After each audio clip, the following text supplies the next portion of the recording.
കെപിസിസിയിലെ നേതൃമാറ്റ ചർച്ചകളിൽ കെ സുധാകരൻ അമർഷം. അധ്യക്ഷ പദം വിട്ടു നൽകില്ല എന്ന വാശിയൊന്നും തനിക്കില്ല എന്ന് കെ സുധാകരൻ തുറന്നടിച്ചു.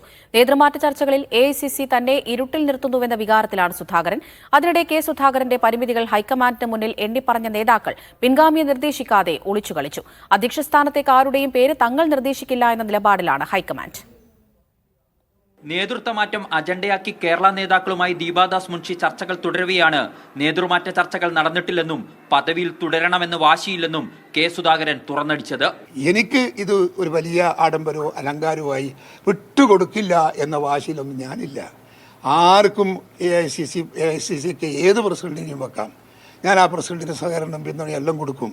ഐക്യ സന്ദേശം നൽകാൻ തീരുമാനിച്ചിരുന്ന സംയുക്ത വാർത്താ സമ്മേളനം മാറ്റിവെച്ചതിനെ കുറിച്ചുള്ള ചോദ്യത്തിനും സുധാകരൻ പൊട്ടിത്തെറിച്ചു.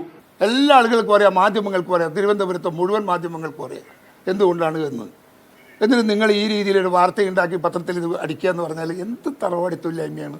വി ഡി സതീശനെതിരെ രാഷ്ട്രീയകാര്യ സമിതിയിൽ വിമർശനമുണ്ടായത് പരസ്യമായി സ്ഥിരീകരിച്ചതിലൂടെ താനും പിറകോട്ടില്ലെന്നാണ് കെ സുധാകരൻ നൽകുന്ന സന്ദേശം. അങ്ങനെ സംഭവമൊന്നും ഉണ്ടായിട്ടില്ല. മാനമായ ഒരു ചർച്ച നടന്നിരുന്നു. ആ ചർച്ചയിൽ അനിൽ പങ്കെടുത്തിരുന്നു. ഞാൻ അതിനകത്ത് വലിയ പാളിച്ചൊന്നും ഞാൻ കണ്ടിട്ടില്ല. ഞാനല്ല, ആ മീറ്റിംഗിൽ ഇരുന്ന ആർക്കും അങ്ങനെ തോന്നിയിട്ടില്ല.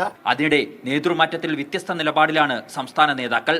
മാറ്റം വേണമെങ്കിൽ പകരക്കാരനെ നിങ്ങൾ തന്നെ നിർദ്ദേശിക്കൂ എന്ന നിലപാട് ദീപാദാസ് മുൻഷി എടുത്തതോടെ സുധാകരനെ എതിർക്കുന്നവരും വെട്ടിലായി. ഏതു നടപടിയും സുധാകരനെ വിശ്വാസത്തിലെടുത്തു വേണം നടപ്പിലാക്കാൻ എന്ന നിലപാടാണ് ദീപാദാസ് മുൻഷിയുമായുള്ള കൂടിക്കാഴ്ചയിൽ രമേശ് ചെന്നിത്തല എടുത്തത്. സുധാകരനോട് എതിർപ്പില്ലെന്നറിയിച്ച സതീശൻ കെപിസിസി പ്രസിഡന്റിന്റെ പരിമിതികളും ദീപാദാസ് മുൻഷിയെ അറിയിച്ചു. മീഡിയ 1 തിരുവനന്തപുരം.